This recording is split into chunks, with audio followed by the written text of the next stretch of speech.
Hi, everybody. I'm really excited to share the last part of Disrupt Yourself, part 5, Overcoming, Owning Our Stories and Rising Strong with you today. And this last 7 weeks is really an integration of everything that we've done over the last part 4 sections of Disrupt Yourself. And it's really an integration and a pulling together of all of the loose ends, making sense of where everything fits in, and really tying that gift for you. Of this beautiful journey that you've been on. And we start the session by bringing communication to completion, and we look at conflict resolution, which is also a powerful skill set of actually communicating, and looking at some really important aspects around conflict in terms of what triggers it for you, where do the majority of your conflicts lie. Is it around your identity that you get most triggered, or is it more around rational aspects in your life, like needs not being fulfilled, or more emotional conflict around how you feel in that relationship? You could feel alone or distant. That would really trigger you into conflict, whether it's there or not.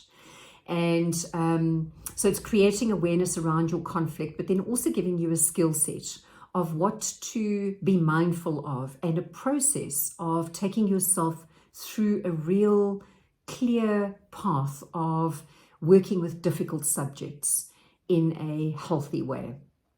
We also bring in a lot of the nonviolent communication here, and we give you a process of being able to do that. We also bring you a tool, which is a lovely process of connecting with your loved ones, with your colleagues, with friends, with family regularly, to be able to talk through things that are working, not working, and how you can actually all take accountability and responsibility for that to be able to change that situation. We then officially dive into the overcoming, owning our stories and rising strong. And we here really zone in on what is it in your life that you have now come to learn that you really need to overcome.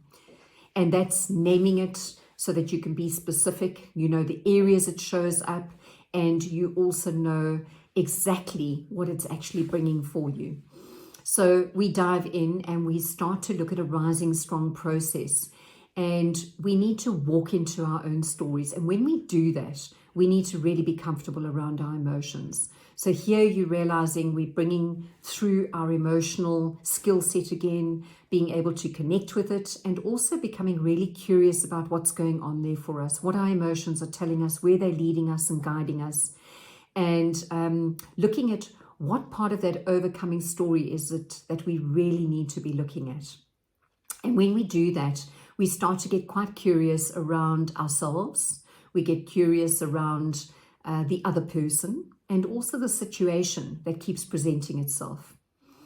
Then once we've gone through that, we move into actually owning our stories. And this is where we really work with truth. And this is quite a messy part of the Rising Strong process, where we really need to get to the nitty-gritties of what's standing in our path. And our brains are quite comfortable around making up stories and settling ourselves so that we can actually move through it. It's a way of coping. And they love to hear a beginning, middle, and end of a story. And we're going to look at the beginning, the middle, and the end of your story and look at the truth of that. And part of that is maybe cutting through some of murky waters and getting you to clarity on what is it that you need to really grapple with. And this is where, typically we handle things more on a surface level. For argument's sake, when my dad passed, life was happening. I had a 3-week-old daughter and I had to cope.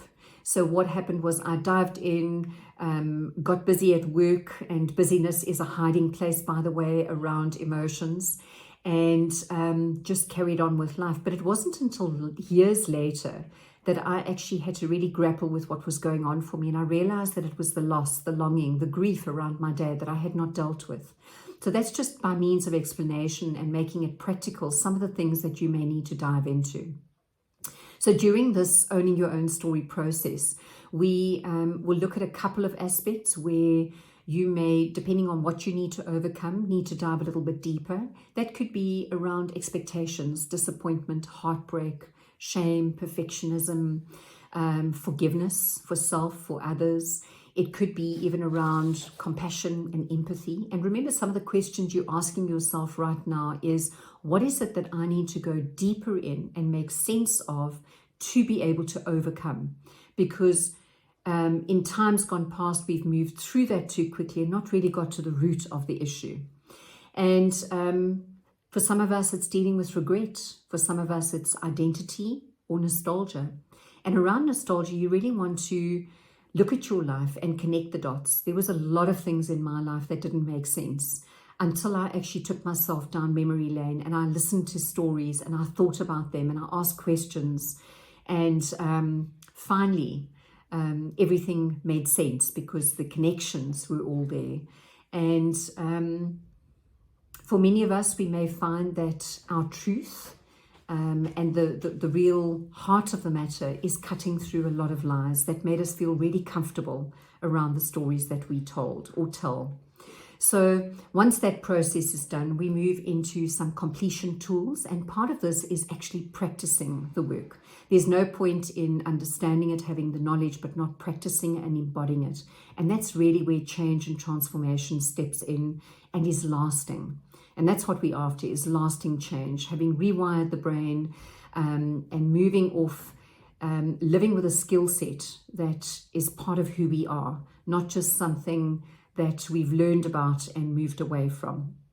So your story matters, and it's important that you settle it, own it, and are able to move through it. And the more courageous you become, the more you're going to show up, you're going to be brave, and you're also going to fall and fail. And that's part of the journey. And that is where this rising strong process is so powerful, where you can fall, get up, circle back, go and do what you need to do, and still stay authentic and true to who you are, living out your values, being integrated with all of who you are. So that is pretty much the Disrupt Yourself program being brought to culmination and completion. And it's a beautiful journey. It's a beautiful journey that is rich, steeped in love and compassion and real acceptance for oneself. So I think I've said enough, and I'm hoping that you are encouraged by what you hear and you are saying, I need this, I want this. There are parts of this program that Sharon has spoken about that I need, I want to understand. And I want you to head over to the whoamifoundation.co.za website and go across, have a look at the Disrupt Yourself program, read some more testimonies, and register. We'll see you online, and it'll be the start of this portion of your journey. Look forward to seeing you online.